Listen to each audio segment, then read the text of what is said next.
каникул кезінде оқып жүргенде кішкентай кезінде ауылға барады ғой. Ауылға барғанда қойдың құмалағын мейіз деп жеп қойған. Жаным, апай, айтылатын нәрсе болады, айтылмайтын нәрсе болады.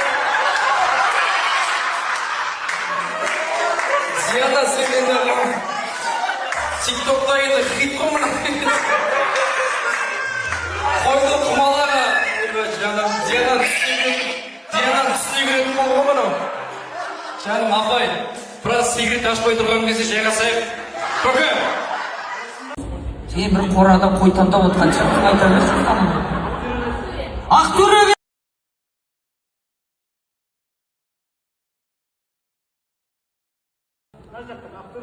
Мен қазір айнаға қарап тұрмын ба?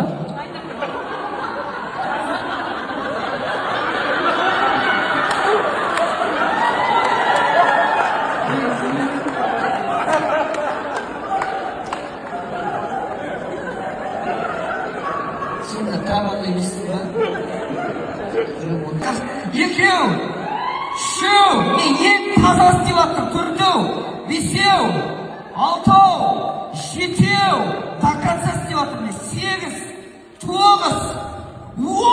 Басыма қонған бағымды, Басыма қонған бағымды дүниеге әкелгеніңіз үшін, дүниеге әкелгеніңіз үшін, 9 ай көтергеніңіз үшін, 9 ай көтергеніңіз үшін, аялап өсіргеніңіз үшін, аялап өсірген.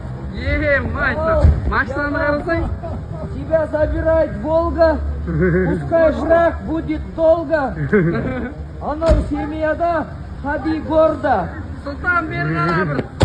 Давай, Сұлтан, жол болсын. Бақыт болыңдар. Давай, бақыт бол, жолың болсын. Осылай бүгін.